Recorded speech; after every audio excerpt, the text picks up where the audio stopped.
호텔 로비 테라스에서 별을 바라보던 정숙의 마음은 이미 결정되어 있었다. 67세의 김준영이 손을 내밀었을 때 그 온기가 정숙의 얼어붙은 마음을 녹였다. 5년간의 고독한 병간호 끝에 찾아온 이 순간이 정숙의 운명을 완전히 바꿔놓을 것이라고는 상상도 못했다. 정숙 씨, 잠시 눈을 감아보세요. 바람 소리만 들리시나요? 준영의 부드러운 목소리에 정숙은 눈을 감았다. 제주도의 밤바람이 두 사람을 감쌌다. 38년간의 결혼 생활 중 한 번도 느끼지 못했던 감정의 파도가 밀려왔다. 준영의 입술이 다가왔고 정숙은 거부하지 않았다. 그러나 이 달콤한 순간은 정숙의 인생을 완전히 뒤바꿔 놓을 비극의 시작이었다. 영상 시청하시기 전 구독, 좋아요 꼭 부탁드립니다. 5년 전 정숙의 일상은 한순간에 무너졌다. 고등학교 교사로 은퇴한 정숙은 남편 태호와 함께 평온한 노후를 꿈꾸고 있었다. 해외여행도 다니고 손주들도 돌보며 여유로운 시간을 보낼 계획이었다. 그러나 모든 것은 그날 아침 태호가 화장실에서 쓰러지면서 산산조각 났다. 여보, 여보, 정신 차려요. 바닥에 쓰러진 태호의 얼굴은 창백했고 눈은 감겨 있었다.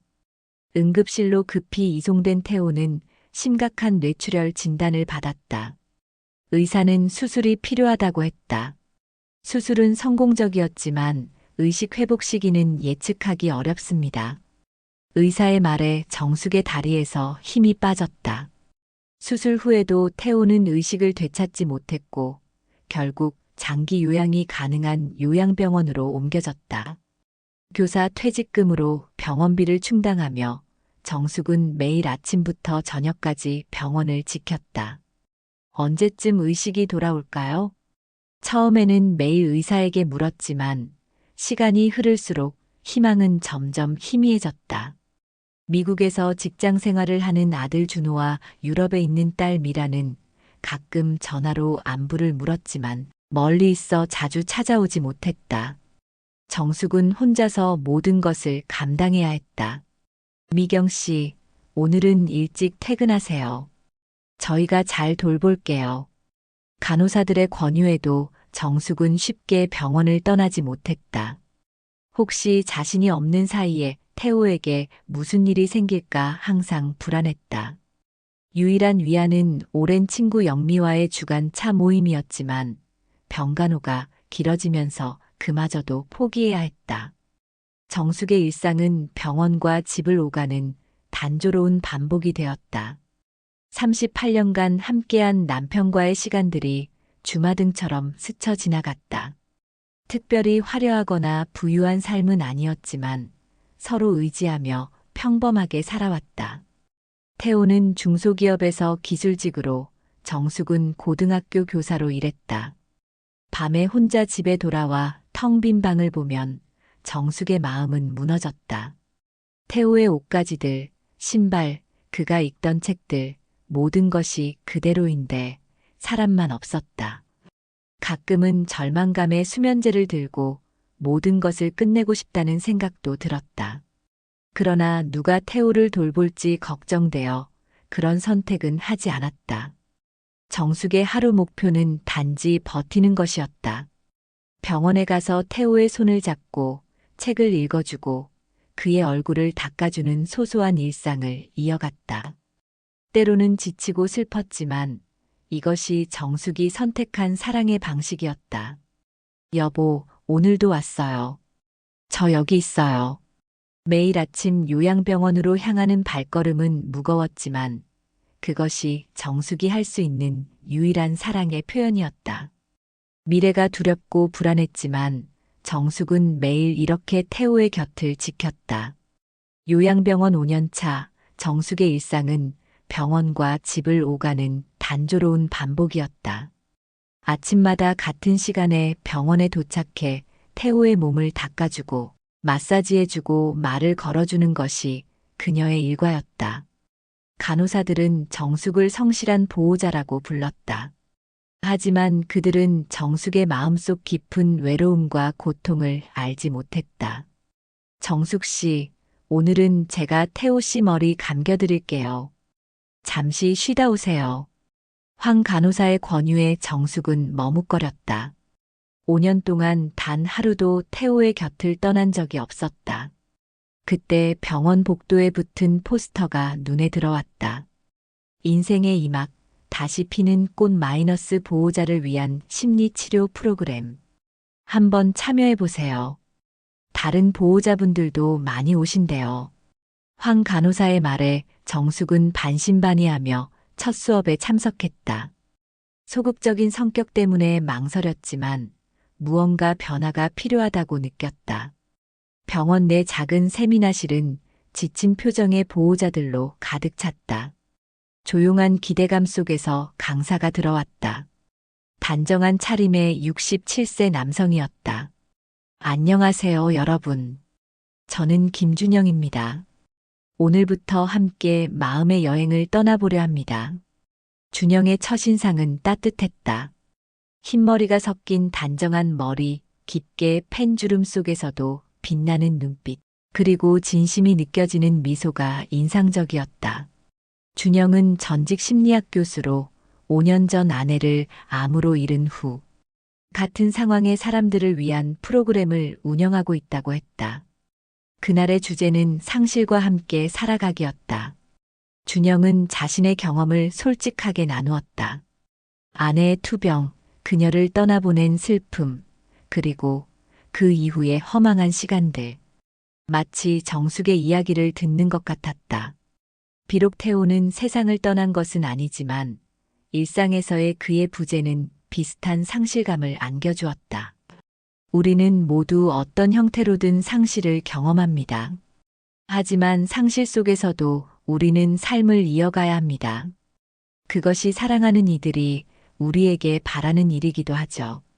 준영의 말 한마디 한마디가 정숙의 마음에 깊이 박혔다. 특히 그가 아내의 투병 시절 겪었던 감정들, 무력감과 분노, 그리고 절망, 그 모든 것이 지금 정숙이 겪고 있는 것과 너무 닮아 있어 눈물이 나올 뻔했다. 강의가 끝나고 서로의 경험을 나누는 시간이 이어졌다. 처음엔 말하기를 망설였지만 다른 보호자들이 자신의 이야기를 나누는 것을 보며 정숙도 용기를 얻었다. 태호의 갑작스러운 발병과 5년간의 병간호로 힘들었던 마음을 이야기했을 때 준영은 진심 어린 공감과 이해의 눈빛으로 경청해 주었다. 정숙 씨, 당신의 이야기를 들으니 제 아내를 간병하던 시절이 떠오르네요.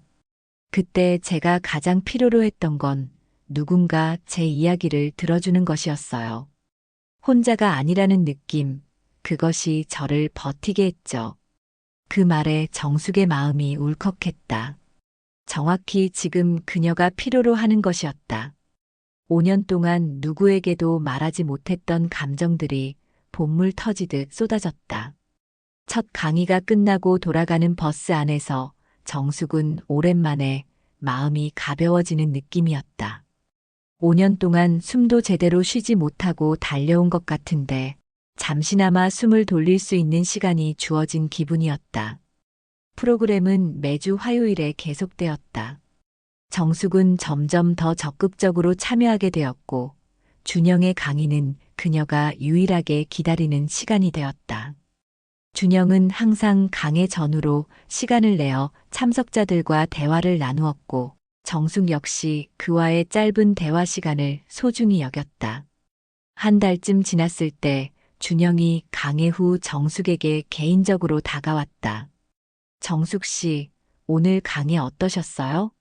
혹시 커피 한잔 하면서 좀 더 이야기 나눌 시간 있으세요?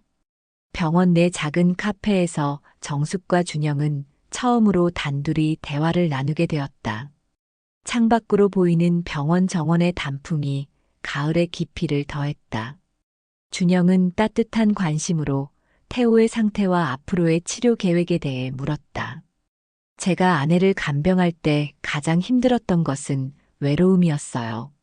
주변에 사람들은 많지만 정작 내 마음을 나눌 수 있는 사람은 없었죠. 그 말이 정숙의 가슴에 와닿았다. 바로 그녀가 지금 느끼고 있는 감정이었다. 둘은 비슷한 경험을 가진 사람들로서 서로의 이야기에 깊이 공감하며 대화를 이어갔다. 정숙 씨, 혹시 시간 되시면 제가 운영하는 시 낭송 모임에 한번 참여해 보시겠어요? 북카페에서 매주 목요일 오후에 모이고 있어요. 병간호로 지친 분들의 마음을 돌보는데 시만큼 좋은 것이 없더라고요. 정숙은 망설였다. 5년 동안 병원과 집만 오가던 그녀에게 새로운 활동은 상상도 할 수 없는 일이었다. 게다가 태호를 두고 다른 곳에 간다는 것이 남편에 대한 배신처럼 느껴졌다. 죄송해요. 제가 병간호 때문에 시간이 없어서 조심스럽게 거절했지만 준영은 아무렇지 않게 다시 권유했다. 부담 갖지 마세요. 병원에서 도보 10분 거리에 있는 가을 카페에서 모이고 있어요. 언제든 편하실 때 오셔도 됩니다. 그 말을 듣고 돌아오는 길에 정숙은 많은 생각이 들었다. 지난 5년간 오직 태호만 바라보며 살았다. 그녀의 삶은 온통 병원 냄새와 소독약 냄새로 가득했고 유일한 대화 상대는 간호사와 의사뿐이었다. 문득 이런 삶이 언제까지 계속될지, 그녀의 인생은 어떻게 될지 막막한 생각이 들었다. 일주일 동안 고민한 끝에 정숙은 용기를 내어 시 낭송 모임에 참석하기로 했다. 태호의 상태를 간호사에게 살피고 부탁했다. 오늘 잠시 개인적인 일이 있어서 2시간 정도 자리를 비울게요. 혹시 무슨 일 있으면 바로 연락 주세요. 황 간호사는 오히려 반가워했다. 정숙 씨, 편히 다녀오세요. 가끔은 자신을 위한 시간도 필요한 거예요. 태호 씨는 제가 잘 돌볼게요. 가을 카페는 조용하고 아늑한 분위기의 작은 카페였다. 안쪽 테이블에는 이미 5명 정도가 모여 있었고, 준영이 제일 먼저 정숙을 발견하고 반갑게 맞아주었다. 정숙 씨 오셨군요. 정말 반갑습니다. 여러분, 오늘 새로운 회원이 오셨어요. 김정숙 씨입니다. 둥근 테이블에 앉은 사람들은 각자 자기 소개를 해주었다. 중년 여성 2분은 정숙처럼 가족을 간병하는 보호자였고, 나머지는 은퇴한 교사, 주부, 그리고 대학생까지 다양했다. 특히 자녀들에게 버림받은 고령의 박 여사가 정숙에게 특별히 따뜻한 미소를 지어 보였다. 처음 오시면 누구나 어색하답니다. 곧 익숙해지실 거예요. 그날의 시는 윤동주의 서시였다. 준영이 낭송한 죽는 날까지 하늘을 우러러 한 점 부끄럼이 없기를이라는 구절은 정숙의 마음을 크게 울렸다. 책 내용을 간략히 정리한 후 준영은 모두에게 느낀 점을 물었다. 처음에는 말을 꺼내기가 어려웠다. 5년 동안 거의 대화다운 대화를 나누지 않았으니까. 하지만 다른 분들의 진솔한 이야기를 들으며 조금씩 마음의 문이 열렸다. 마침내 정숙의 차례가 왔을 때 떨리는 목소리로 말했다. 윤동주의 부끄럼이 없기를이라는 구절이 저를 오랫동안 생각하게 만들었어요. 남편이 의식 없이 누워있는 모습을 보면서 때로는 정말 견디기 힘들어요. 말을 하다 보니 눈물이 나왔다. 모두가 조용히 경청해 주었고 특히 준영은 깊이 공감하는 눈빛으로 정숙을 바라봤다. 정숙이 말을 마치자 그가 따뜻하게 말했다. 정숙 씨의 이야기를 들으니 제 아내를 간병하던 시절이 떠오르네요. 그때 저는 이 시구처럼 부끄럼 없이 최선을 다하고 싶었지만 때로는 지치고 포기하고 싶었어요. 그것도 인간의 자연스러운 감정이라고 생각합니다. 그 말에 정숙의 마음이 울컥했다. 자신의 약한 모습까지도 이해받는 느낌이었다. 모임이 끝나고 돌아가는 버스 안에서 오랜만에 마음이 가벼워지는 느낌이었다. 다음 주에도 정숙은 시 낭송 모임에 참석했다. 이번에는 더 편안한 마음으로 카페 문을 열 수 있었다. 모두가 반갑게 맞아주었고 특히 준영은 정숙이 오는 것을 기다렸다는 듯이 미소 지었다. 이날 준영은 정숙이 좋아한다고 했던 김소월의 시를 특별히 준비해 왔다. 그의 세심한 배려에 정숙은 감동했다. 평범한 고등학교 교사로 살아오면서 누군가가 이렇게 자신의 취향을 기억하고 신경 써준 경험은 드물었다. 시간이 흐르면서 정숙은 조금씩 변화하고 있었다. 병원에서도 간호사들이 알아차릴 정도였다. 정숙 씨, 요즘 표정이 밝아 보여요. 뭔가 좋은 일 있으세요? 시 낭송 모임에 참여하며 정숙의 마음은 조금씩 치유되고 있었다. 문학을 통해 자신의 감정을 표현하는 방법을 배우고 비슷한 상황의 사람들과 교류하며 위안을 얻었다. 그러나 이웃 윤 여사의 따가운 시선이 느껴졌다. 아니, 남편이 병원에 누워 있는데 무슨 낭송 모임이야? 늙은 여자가 새 남자 꿰는 거 아냐? 뒤에서 흘러나오는 윤 여사의 말에 정숙은 상처를 받았지만 표현하지 않았다.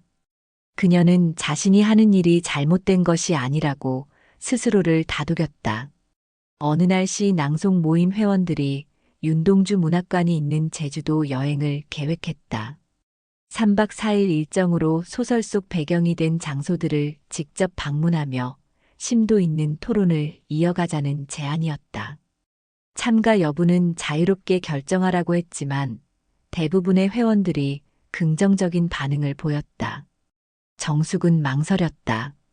태호를 두고 3박 4일이나 떠난다는 것이 가능할까? 하지만 준영은 정숙의 상황을 이해한다는 듯 따로 이야기를 건넸다. 정숙 씨, 부담 갖지 마세요. 남편분 상황이 걱정되시면 참여하기 어려우실 테니까요. 하지만 혹시 가능하시다면 이번 기회가 정숙 씨에게도 잠시나마 숨을 돌릴 시간이 될 수 있을 것 같아서요.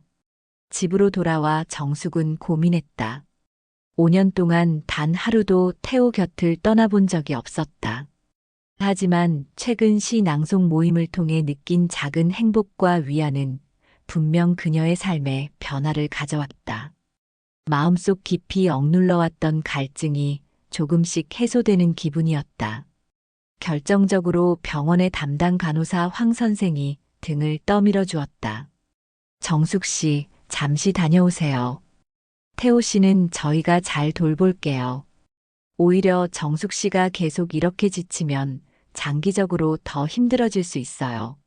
결국 정숙은 용기를 내어 제주도 문학 탐방에 참여하기로 했다. 병원비를 미리 결제하고 간호사들에게 세세한 부탁을 남겼다. 아들 준호에게도 짧게 연락했다. 처음엔 놀라는 기색이었지만 오히려 좋은 휴식이 될 거라며 응원해 주었다. 10월 초 시 낭송 모임 회원들은 비행기에 올랐다. 출발하는 순간까지도 마음이 무거웠지만 푸른 하늘을 날아가는 비행기 안에서 문득 해방감이 느껴졌다. 5년 만에 처음으로 태호와 병원을 벗어나 다른 세계로 향하고 있다는 사실이 믿기지 않았다. 제주도에 도착해 렌터카로 이동하는 동안 준영은 운전석에서 윤동주 시인의 생애와 작품 세계를 차분히 설명해 주었다. 문학관에 도착한 정숙은 시인의 삶과 죽음에 대해 깊이 생각하게 되었다. 하늘을 우러러 한 점 부끄럼이 없기를 바랐던 시인의 순수한 영혼이 그녀의 마음을 울렸다. 이곳에서 윤동주는 별을 보며 시를 썼을 거예요. 그 별들은 지금도 우리를 지켜보고 있겠죠. 준영의 말에 정숙은 고개를 들어 하늘을 바라보았다. 맑은 제주의 하늘은 그녀의 마음까지 투명하게 비춰주는 것 같았다. 둘째 날 저녁 일정을 마치고 숙소로 돌아온 회원들은 호텔 테라스에 모여 앉아 그날 방문한 장소들에 대해 이야기를 나누었다. 와인 한 잔씩 나누며 대화는 더욱 깊어졌다. 박 여사는 자신의 젊은 시절 이야기를 들려주었고 다른 회원들도 각자의 추억을 나누었다. 밤이 깊어지고 대화는 더욱 진솔해졌다. 한 명, 두 명 방으로 돌아가고 결국 테라스에는 정숙과 준영만 남게 되었다. 달빛 아래 바다를 바라보며 두 사람은 평소보다 더 깊은 이야기를 나누기 시작했다. 준영은 아내의 투병과 죽음 이후 자신이 얼마나 절망했는지, 그리고 어떻게 다시 삶의 의미를 찾아갔는지 털어놓았다. 정숙 역시 태호의 갑작스러운 발병으로 무너진 상, 끝없는 병간호의 고단함, 때로는 느껴지는 외로움과 절망에 대해 말했다. 가끔은 정말 숨이 막힐 것 같아요. 태호를 사랑하지만 때로는 이 상황이 언제까지 계속될지 생각하면 두렵고 외롭습니다. 정숙의 고백에 준영은 조용히 손을 내밀어 그녀의 손을 잡았다. 정숙은 그때 마음속으로 굉장히 당황했다. 하지만 그 따뜻한 손길에서 오랫동안 느끼지 못했던 위안과 공감을 느꼈다.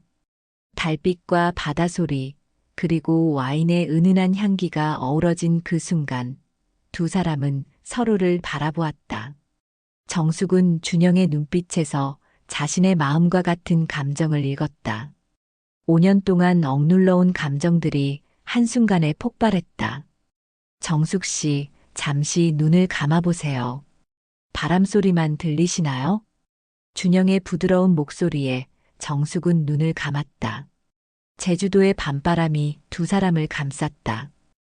38년간의 결혼 생활 중 한 번도 느끼지 못했던 감정의 파도가 밀려왔다.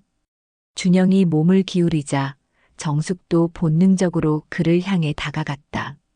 그들의 입술이 닿았다. 짧은 순간이었지만 그 키스에는 두 사람의 모든 외로움과 갈망, 위로와 이해가 담겨 있었다. 준영의 눈빛에는 망설임과 죄책감, 그리고 깊은 갈망이 뒤섞여 있었다. 정숙은 떨리는 마음으로 그의 손을 꼭 잡았다. 괜찮으세요? 준영이 속삭였다. 정숙은 고개를 끄덕였고 준영은 그녀를 조심스럽게 안내했다. 방으로 돌아가는 길, 정숙의 마음은 혼란스러웠지만 동시에 이상한 평온함도 느꼈다. 아이 준영의 품 안에서 정숙은 오랫동안 잊고 있었던 여자로서의 감정을 다시 느꼈다. 다음 날 아침 눈을 떴을 때 정숙은 현실감이 밀려왔다. 창밖으로 보이는 제주의 아침 풍경은 아름다웠지만 마음 한편에는 죄책감이 스며들기 시작했다. 태호가 병원 침대에 무력하게 누워있는 동안 자신은 다른 남자의 품에서 밤을 보냈다는 사실이 가슴을 무겁게 눌렀다. 준영은 정숙의 표정을 읽었는지 조용히 하지만 단호하게 말했다. 후회하지 마세요. 우리는 그저 서로의 아픔을 이해하고 위로해줬을 뿐이에요. 남은 일정 동안 정숙과 준영은 다른 회원들 앞에서 평소와 다름없이 행동했다. 하지만 눈빛이 마주칠 때마다, 손이 스치듯 닿을 때마다 그 밤의 기억이 되살아났다. 제주도에서의 마지막 밤, 두 사람은 다시 한번 서로의 품에 안겼고 깊은 감정을 나누었다. 서울로 돌아오는 비행기 안에서 정숙은 이제 어떻게 해야 할지 고민했다. 그것이 단지 여행 중에 일시적인 감정이었는지 아니면 계속 이어나갈 관계인지 불확실했다. 하지만 준영의 진지한 눈빛을 보며 정숙은 이미 결정을 내렸다는 것을 깨달았다. 선을 넘어버린 그 순간부터 그녀는 이미 돌아올 수 없는 강을 건넌 것이었다. 제주도에서 돌아온 후 정숙은 마치 다른 사람이 된 것 같았다. 겉으로는 이전과 똑같이 매일 병원을 찾아 태호를 간병했지만 내면에서는 뜨거운 불꽃이 타오르고 있었다. 준영과의 관계는 제주도에서 끝나지 않았다. 오히려 그곳에서의 경험은 새로운 시작에 불과했다. 시 낭송 모임은 계속되었고 모임이 끝난 후에는 준영과 함께 조용한 카페나 그의 아파트에서 시간을 보냈다. 둘은 철저히 비밀을 유지했다.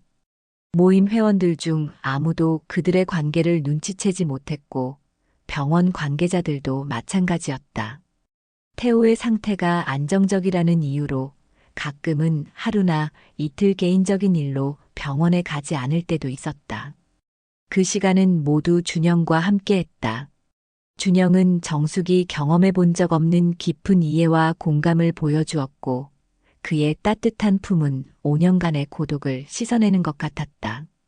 둘은 서로에게 기대어 웃고 울고 사랑을 나누었다. 하지만 시간이 흐를수록 정숙의 죄책감은 커져갔다. 특히 병원에서 태호의 얼굴을 볼 때마다 가슴이 찢어지는 듯한 고통이 밀려왔다. 여보, 미안해요. 정말 미안해요. 병실에서 태호의 손을 잡고 흐느끼는 날이 많아졌다. 그러면서도 준영에게 향하는 마음을 멈출 수 없었다. 그것은 마치 두 개의 다른 세계를 오가는 것 같았다. 병원의 정숙과 준영과 함께할 때의 정숙은 완전히 다른 사람 같았다. 밤마다 잠들기 전 괴로운 양심의 가책으로 몸부림쳤다. 준영을 포기해야 할까? 하지만 그러면 또다시 그 고독한 병간호의 나날로 돌아가야 한다. 준영과의 관계를 이어갈까? 그렇다면 태호에 대한 배신감을 어떻게 감당해야 할까? 무엇이 옳은 선택인지 알 수 없었다. 그러던 어느 날 딸 미란이 갑작스럽게 유럽에서 귀국했다. 엄마, 얼굴색이 많이 좋아 보여요. 무슨 일 있었어요? 처음에는 평범한 안부 인사로 시작된 대화였지만 미라는 엄마의 변화를 눈치챘다. 정숙은 시 낭송 모임에 참여하고 있다고만 얘기했지만 미라는 뭔가 더 있다고 느꼈다. 그녀는 친구를 통해 어머니가 나이 많은 남자와 만나고 있다는 소문을 들었다. 엄마, 그거 사실이에요?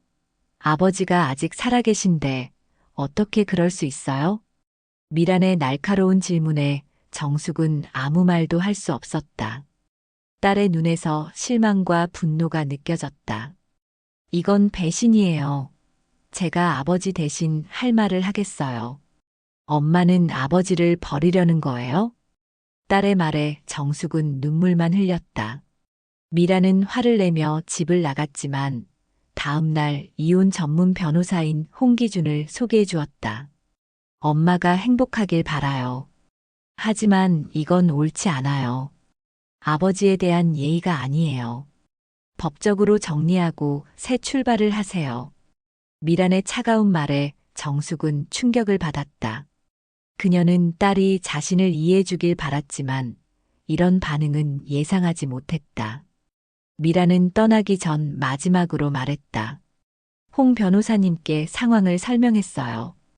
만나보세요. 아버지의 상태로는 법적으로 이혼이 가능하대요. 홍기준 변호사와의 상담은 정숙에게 새로운 선택지를 제시했다. 변호사는 차분하게 상황을 설명했다. 의식불명 상태가 오래 지속되는 경우 법원은 부부 공동생활을 회복할 수 없을 정도의 파탄으로 판단해 이혼을 허가할 수 있습니다. 하지만 이런 결정은 신중하게 내리셔야 합니다. 정숙은 망설였다. 38년간의 결혼 생활을 법적으로 끝낸다는 것은 상상도 못했던 일이었다. 하지만 현실적으로 태호가 의식을 되찾을 가능성은 매우 낮다고 의사들은 계속 말해왔다. 몇 주간의 고민 끝에 정숙은 태호의 담당 의사와 상담했다. 솔직한 의견을 구했다. 정숙 씨, 태호 씨의 상태는 여전히 안정적이지만 의식 회복 가능성은 시간이 갈수록 낮아지고 있습니다. 물론 의학은 항상 예측 불가능한 부분이 있지만 현재 상황에서는 큰 변화를 기대하기 어렵습니다. 의사의 말을 듣고 나서 정숙은 준영에게 고민을 털어놓았다. 그는 여전히 그녀를 이해하고 지지해 주었지만 그의 눈빛 속에서 기대감을 읽을 수 있었다. 그도 두 사람이 공식적으로 함께할 수 있기를 바라고 있었다. 결국 정숙은 이혼 소송을 제기하기로 결심했다. 그 결정은 그녀의 인생에서 가장 어려운 선택 중 하나였다. 법원에 서류를 제출하는 날 손이 떨려 펜을 제대로 잡을 수 없었다. 서명을 하는 순간 38년의 결혼 생활이 이렇게 끝난다는 사실이 믿기지 않았다. 이혼 소송은 생각보다 복잡했다.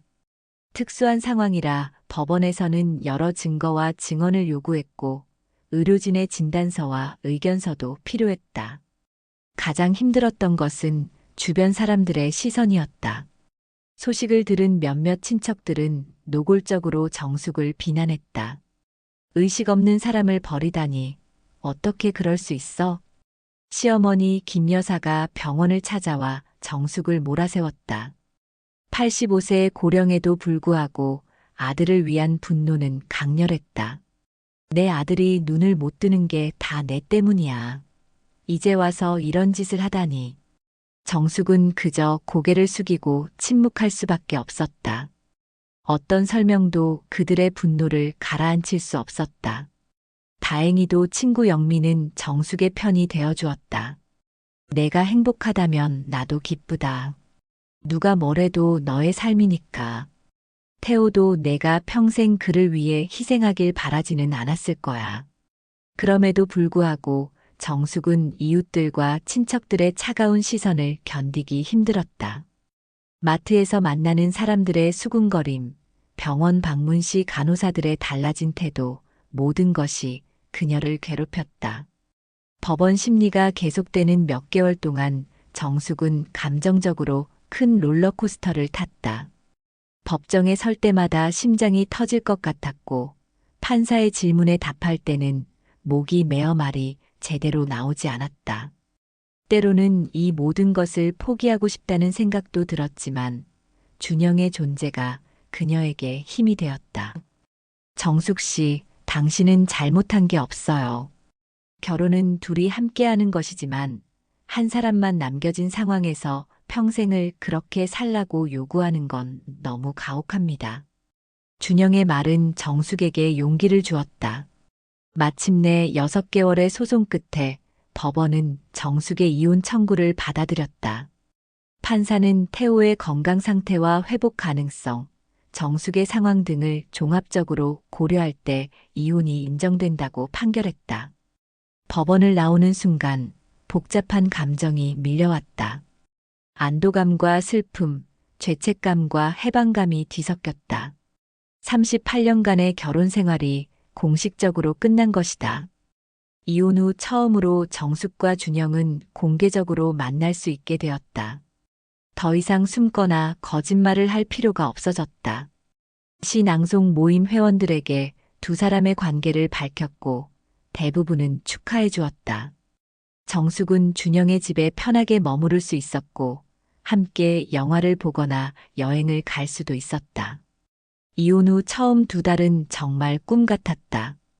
준영과 함께 영화를 보러 가고 식사를 하고 공원을 산책하는 등 평범한 연인들처럼 데이트를 즐겼다. 더 이상 누구의 눈치도 볼 필요 없이 죄책감 없이 두 사람의 관계를 이어갈 수 있다는 것이 너무나 행복했다. 38년간의 결혼 생활과 5년간의 병간호 끝에 정숙은 마침내 자신의 행복을 찾아가는 것 같았다. 그러나 얼마 지나지 않아 작은 변화들이 느껴지기 시작했다. 준영이 약속 시간에 자주 늦거나 갑자기 약속을 취소하는 일이 잦아졌다. 전화를 걸어도 받지 않을 때가 많았고 통화 중에 갑자기 지금 통화하기 어려워요라며 서둘러 전화를 끊곤 했다. 처음에는 그저 바쁜 거려니 생각했다.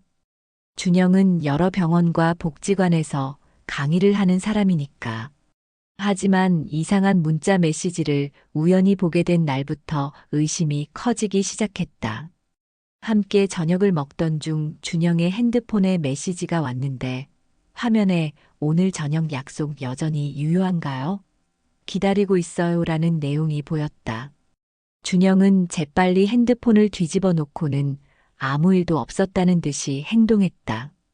그날 이후 정숙은 그의 행동을 더 유심히 관찰하게 되었다. 시낭송 모임에서 그가 다른 여성들과 상호작용하는 방식, 특히 한 명의 여성과 나누는 미묘한 눈빛 교환이 신경 쓰였다. 그 여성은 최근에 모임에 들어온 조여사로 남편을 암으로 잃고 혼자 사는 60대 초반의 여성이었다. 의심이 커지면서 마음이 불안해졌다. 하지만 확신이 없었기에 쉽게 물어볼 수 없었다. 그러던 어느 날 시 낭송 모임이 끝난 후 조 여사가 정숙에게 조심스럽게 다가왔다. 정숙 씨, 잠시 이야기 좀 나눌 수 있을까요? 두 사람은 카페 구석 조용한 테이블에 앉았다. 조 여사는 긴장한 표정으로 말을 꺼냈다. 사실, 준영 선생님에 대해 알게 된 것이 있어요. 제 친구가 다른 병원 독서 모임에 참여하는데, 거기서도 준영 선생님이 모임을 운영하시고, 거기서 한 여성과 특별한 관계라고 들었어요. 정숙 씨에게 말해야 할지 고민했는데, 제가 아니면 누가 이야기해 주겠어요. 조 여사의 말에 정숙의 세계는 무너져 내렸다. 처음에는 믿을 수 없었다. 정숙에게 깊은 이해와 공감을 보여준 준영이 다른 여성들과도 같은 관계를 맺고 있다니. 하지만 의심이 확신으로 변해가는 것을 막을 수 없었다. 정숙은 며칠 동안 조용히 주변 사람들을 통해 정보를 모았다. 시낭송 모임의 다른 회원들, 병원의 간호사들, 그리고 준영이 강의했던 다른 기관의 사람들까지 조각조각 모인 정보들이 하나의 그림을 완성했다. 충격적인 진실이 드러났다. 준영은 시낭송 모임을 통해 정숙뿐만 아니라 여러 여성과 깊은 관계를 맺고 있었다. 현재도 다른 병원의 독서 모임에서 비슷한 관계가 있었고 조 여사와도 데이트를 시작한 상태였다. 그의 패턴은 항상 비슷했다. 배우자를 잃었거나 간병 중인 중년 여성들을 감정적으로 지지해 주다가 점차 더 깊은 관계로 발전시키는 것이었다. 제주도 여행은 그의 단골 전략이었다. 진실을 알게 된 날 밤 정숙은 잠을 이룰 수 없었다. 자신이 특별하다고 생각했던 관계, 모든 것을 걸고 선택했던 사랑이 그저 준영의 오래된 게임의 일부였다니. 배신감과 분노, 수치심이 한꺼번에 밀려왔다. 다음 날 정숙은 준영을 직접 만나 진실을 확인하기로 했다. 준영의 아파트를 찾아갔고 문을 열자마자 모든 것을 물었다. 준영 씨, 솔직하게 말해주세요. 당신은 다른 여성들과도 나와 같은 관계를 맺고 있나요? 준영은 잠시 침묵했다가 놀랍게도 전혀 당황하지 않은 표정으로 대답했다. 정숙 씨가 그런 이야기를 들었군요. 사람들이 오해한 거예요. 물론 저는 여러 사람들과 가깝게 지내지만 그건 제 일의 특성상 어쩔 수 없는 부분이에요. 그의 목소리는 차분했지만 눈빛에서 진실성을 찾을 수 없었다. 정숙은 더 구체적인 증거들을 언급했고 그제서야 준영은 약간의 동요를 보였다. 하지만 여전히 모든 것을 부인하려 했다. 절망감에 휩싸인 채 정숙은 마지막 질문을 던졌다. 시낭송 모임의 조 여사와도 특별한 관계인가요? 그 질문에 준영의 표정이 굳어졌고 마침내 그는 가면을 벗었다. 놀랍게도 그의 태도는 갑자기 냉담하고 거만해졌다. 지금까지 정숙이 알던 따뜻하고 배려심 깊은 준영은 온데간데 없고 완전히 다른 사람이 눈앞에 있는 것 같았다. 다들 외로워서 원해서 만난 건데 당신도 결국 원하는 걸 얻지 않았나요? 당신은 남편 곁을 떠나 자유를 얻었고 저는 당신에게 그동안 필요한 위로와 사랑을 주었어요. 서로 윈윈 아닌가요? 그 말을 듣는 순간 정숙은 그동안 자신이 얼마나 순진했는지 깨달았다. 그녀에게는 진심이었던 관계가 준영에게는 단지 잘 짜인 각본의 한 장면에 불과했던 것이다. 정숙이 인생의 큰 결정을 내리고 모든 것을 걸었던 그 관계가 준영에게는 일상적인 게임이었다는 현실이 가슴을 쳤다. 당신 어떻게 이럴 수 있어요? 내가 얼마나 고통스러운 시간을 거쳐 이혼을 결정했는지 알잖아요. 말을 잇지 못하고 목이 메었다. 눈물이 볼을 타고 흘렀지만 준영은 전혀 동요하지 않았다. 오히려 가벼운 한숨을 내쉬며 말했다. 정숙 씨, 이런 반응은 예상했어요. 하지만 솔직히 말하면 당신도 즐거웠잖아요. 5년 동안 병간호로 지쳐 있었던 당신에게 저는 새로운 활력이 되어 주었고, 당신도 그걸 원했어요. 내가 당신만 특별하게 대해줄 거라고 생각한 건 당신의 오해였을 뿐이에요. 준영의 말 한마디 한마디가 칼처럼 가슴을 파고들었다. 정숙이 그토록 소중히 여겼던 추억들, 그가 건네준 위로의 말들, 함께했던 시간들, 모든 것이 가식이었다는 생각에 숨이 막혔다. 준영의 아파트를 나와 거리를 걸으며 정숙은 쏟아지는 눈물을 멈출 수 없었다. 지나가는 사람들이 이상한 시선으로 그녀를 바라봤지만 신경 쓸 여력조차 없었다. 집으로 돌아가는 내내 그녀의 모든 선택을 되돌아보았다. 38년의 결혼 생활, 5년의 병간호, 그리고 이혼이라는 인생의 큰 결정까지 모두가 한 남자의 거짓된 사랑 때문이었다니 너무나 허무했다. 집에 도착해서도 한동안 멍하니 앉아 있었다. 자책과 후회, 분노와 슬픔이 뒤섞여 가슴을 짓눌렀다. 어떻게 이렇게 쉽게 속았을까? 왜 더 신중하게 판단하지 못했을까? 그날 밤 정숙은 끊임없이 자신을 원망했다. 태호를 배신했다는 죄책감, 그토록 쉽게 속았다는 자괴감, 그리고 인생의 큰 결정을 잘못 내렸다는 후회가 밀려왔다. 다음 날 아침 정숙은 5년 만에 처음으로 자신의 모습을 제대로 바라보았다. 거울 속에 비친 그녀의 모습은 완전히 초췌했다. 부은 눈, 창백한 얼굴, 마치 영혼이 빠져나간 것 같았다. 이대로는 안 되겠다는 생각에 정숙은 요양병원으로 향했다. 병원 현관을 들어서자 간호사들이 놀란 표정으로 정숙을 맞이했다. 정숙 씨, 오랜만이에요. 잘 지내셨어요? 간호사의 질문에 대답하지 못하고 정숙은 그저 힘없이 미소만 지었다. 태호의 병실로 향하는 발걸음이 무거웠다. 문을 열고 들어서자 변함없이 침대에 누워있는 태호의 모습이 보였다. 조금 더 수척해진 것 같았지만 여전히 평화로운 얼굴이었다. 침대 곁에 앉아 태호의 손을 잡았다. 이전과 달리 이제는 차갑고 마른 손이 정숙의 손 안에 놓였다. 그 순간 참았던 눈물이 폭포처럼 쏟아졌다. 여보, 미안해요. 정말 미안해요. 흐느끼며 태호의 손에 정숙은 얼굴을 묻었다. 그동안 저지른 잘못들, 한순간의 감정에 휩쓸려 내린 결정들, 그리고 태호를 배신했다는 죄책감이 한꺼번에 밀려왔다.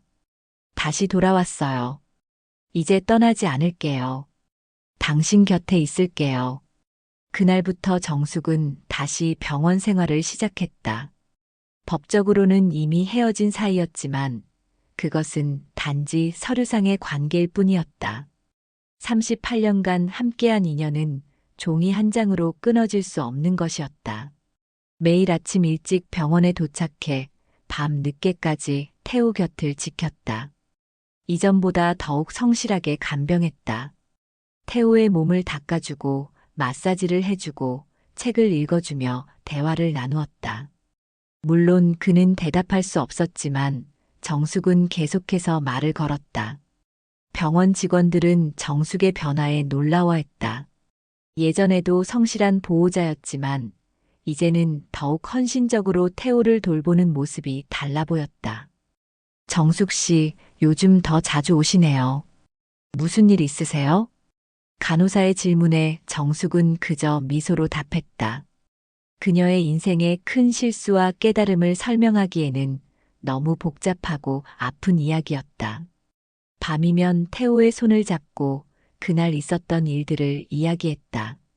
하루 종일 무엇을 했는지, 병원 정원의 꽃들이 어떻게 피었는지, 창 밖으로 본 하늘이 얼마나 맑았는지, 그리고 가끔은 자신이 저지른 잘못에 대해 진심 어린 사과를 전했다.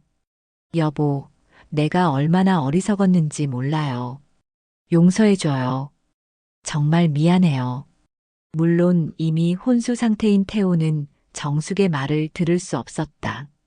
그가 깨어 있었다면 얼마나 실망하고 상처받았을까 생각하면 가슴이 미어졌다. 하지만 그래도 계속해서 사과했다. 그것이 정숙이 할 수 있는 유일한 일이었으니까. 시간이 흐르면서 정숙은 점차 평온을 찾아갔다. 준영에 대한 분노와 배신감은 여전했지만 그것보다 태호에 대한 미안함과 책임감이 더 컸다. 이제 그녀의 남은 시간 동안 최선을 다해 태호를 돌보기로 다짐했다. 병원에서는 간병인을 고용할 것을 권했지만 정숙은 거절했다. 모든 것을 자신의 손으로 직접 하고 싶었다. 그것이 그녀의 속죄의 방식이었다. 밤에는 병실의 작은 간이 침대에서 잠을 청했고 필요할 때마다 일어나 태호의 상태를 확인했다. 어느 날 담당 의사가 정숙을 찾아왔다. 정숙 씨, 태호 씨의 상태가 점점 악화되고 있어요. 장기 기능이 서서히 저하되고 있습니다. 마음의 준비를 하시는 게 좋을 것 같습니다. 그 말을 듣는 순간 세상이 무너지는 것 같았다.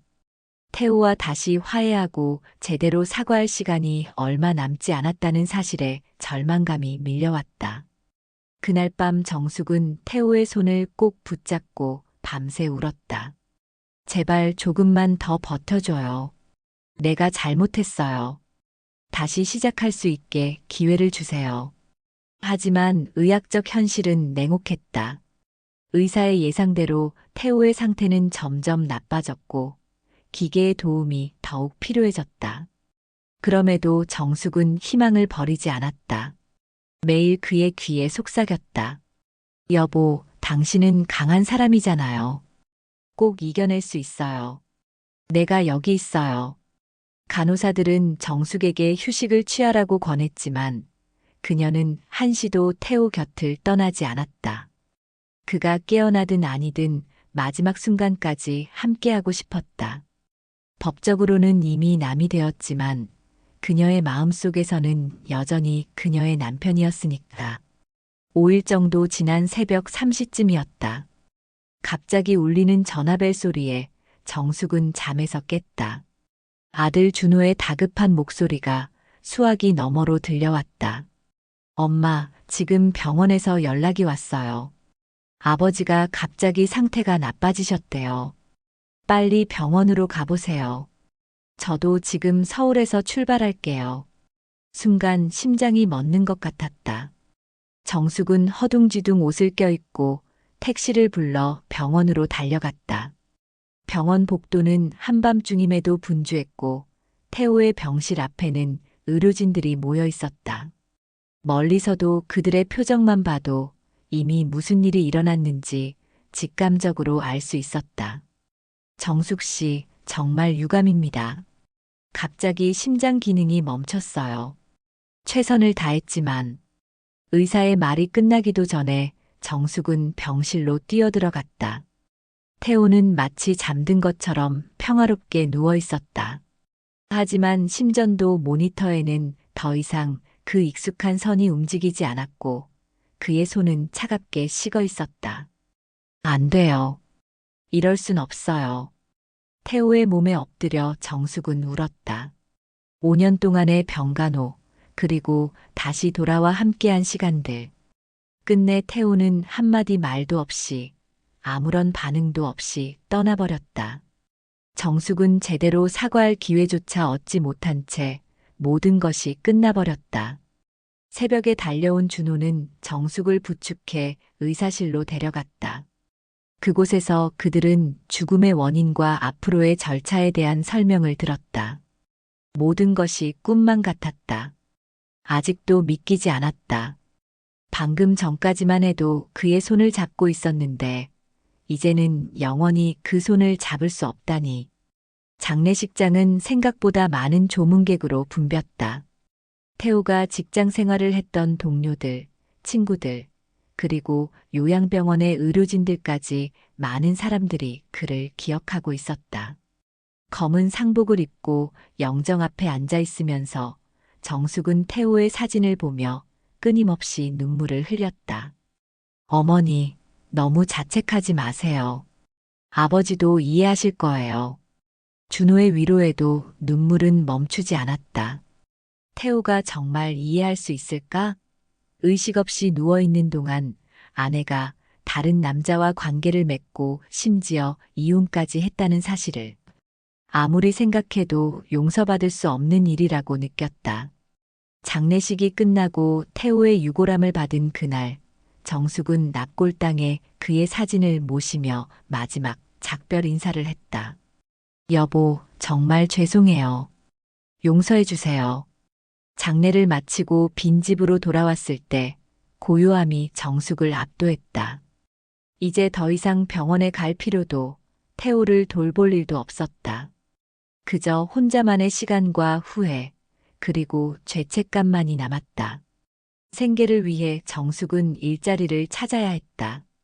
퇴직금과 적금은 태호의 병원비와 장례비로 대부분 소진되었고, 이제는 혼자서 생활비를 벌어야 했다.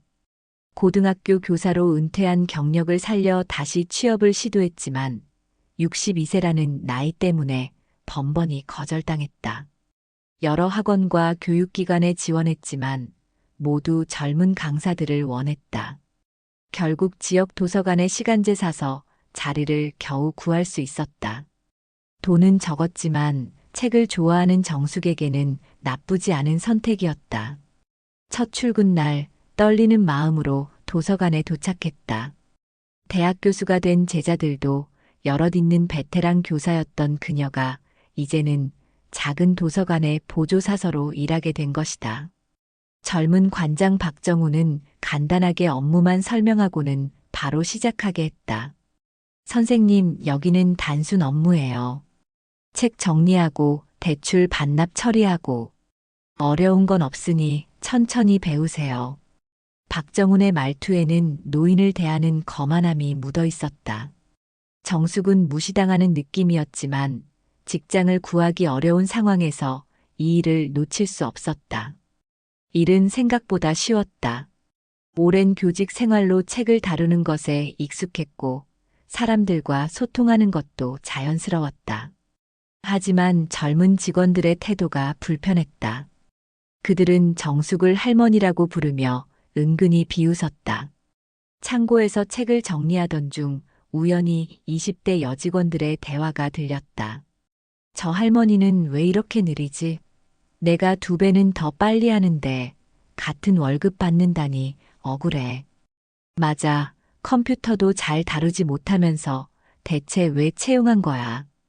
가슴이 찢어지는 듯 했지만 소리내어 항의할 수도 없었다. 그저 더 열심히 일하는 것만이 정숙이 할 수 있는 일이었다. 그러던 어느 날 도서관에 유명 작가의 강연회가 열리게 되었다. 담당자가 갑자기 아파서 정숙이 대신 진행을 맡게 되었다. 처음에는 걱정했지만 수십 년간의 교단 경험이 빛을 발했다. 작가의 작품을 상세히 읽고 분석한 정숙은 깊이 있는 질문과 친절한 진행으로 강연회를 성공적으로 이끌었다. 그녀의 지적이고 따뜻한 태도에 감동한 작가는 강연 후 특별히 정숙에게 다가왔다. 선생님, 진행이 정말 훌륭했습니다. 오랫동안 많은 행사에 참여했지만 이렇게 작품을 깊이 이해하고 질문해 주신 사회자는 처음입니다. 작가는 정숙의 이야기에 관심을 보였고 그녀의 경험을 바탕으로 한 에세이를 써볼 것을 권유했다. 처음에는 망설였지만 정숙은 용기를 내어 글을 쓰기 시작했다. 태호와의 추억, 병간호의 시간들, 그리고 자신의 잘못된 선택과 깨달음까지. 정숙의 에세이 다시 나를 찾아서는 출판사에 보내졌고 놀랍게도 책으로 출간되었다. 그녀의 솔직하고 진실된 이야기는 많은 중년 여성들에게 공감을 얻었고 작은 베스트셀러가 되었다. 책이 인기를 얻으면서 정숙은 여러 도서관과 문화센터에서 강연 요청을 받게 되었다. 그녀의 이야기는 비슷한 상황에 처한 많은 여성들에게 위로와 교훈이 되었다. 저의 실수를 통해 여러분은 더 현명한 선택을 하셨으면 좋겠습니다. 인생에서 우리는 수많은 유혹과 선택의 기로에 서게 됩니다. 하지만 진정한 행복은 눈앞의 화려함이 아닌 오랜 시간 함께 해온 사람들과의 관계에 있다는 것을 깨달았습니다. 1년이 지난 후 정숙은 도서관장으로 승진했다. 그녀는 노인들을 위한 문학 프로그램을 새롭게 기획하고 특히 배우자를 간병하는 사람들을 위한 심리 지원 모임을 만들었다. 한때 그녀를 무시했던 젊은 직원들은 이제 그녀를 존경하게 되었다. 정숙 선생님, 제가 그동안 무례했던 점 사과드립니다. 선생님의 지혜와 경험에서 많이 배우고 싶어요. 젊은 직원들의 태도, 변화는 정숙에게 큰 기쁨이었다. 그들은 이제 그녀를 할머니가 아닌 선생님으로 부르며 존중했다. 정숙은 또한 요양병원을 정기적으로 방문해 간병인들과 환자 가족들에게 위로와 조언을 해주었다. 준영과 같은 사람들이 접근하는 패턴과 위험성에 대해 알리는 강연도 진행했다. 고통스러운 시간을 겪고 있는 여러분께 한 가지 조언을 드리고 싶습니다. 외로움과 고통 속에서도 자신의 가치를 잊지 마세요. 누군가 달콤한 위로를 건넬 때 그 이면의 숨은 의도를 항상 경계하세요. 그녀의 경험은 많은 사람들에게 소중한 교훈이 되었다. 특히 준영과 비슷한 수법으로 접근하는 사람들에 대한 경각심을 일깨워 주었다. 책 출간 2주년을 맞아 정숙은 태호의 낙골당을 찾았다. 그녀는 태호의 사진 앞에 자신의 책을 놓았다. 여보, 내 실수를 통해 다른 사람들이 더 나은 선택을 할 수 있도록 돕고 있어요. 당신이 항상 말했듯이 교육자는 자신의 경험으로 다른 이들을 깨우치는 사람이잖아요. 이제는 내가 나 자신으로 살게 되었어요. 당신이 항상 원했던 것처럼요. 마지막 장면에서 정숙은 도서관에서 새로 개설된 노인시 창작반을 가르치고 있다. 수강생들 중에는 그녀의 책을 읽고 찾아온 사람들도 많았다. 그녀는 학생들을 바라보며 미소 짓는다. 우리 모두 실수를 하며 살아갑니다. 중요한 건 그 실수에서 일어나 다시 걸어가는 용기입니다. 오늘은 여러분의 인생에서 가장 소중한 순간을 시로 표현해 볼까요? 창문 밖으로 햇살이 따스하게 비치고 정숙의 얼굴에는 평온함이 깃들어 있다. 그녀는 이제 자신의 과거를 받아들이고 그 경험을 통해 다른 이들을 돕는 새로운 삶을 살아가고 있다. 태호는 그런 그녀의 모습을 어딘가에서 지켜보며 미소 짓고 있을 것이다.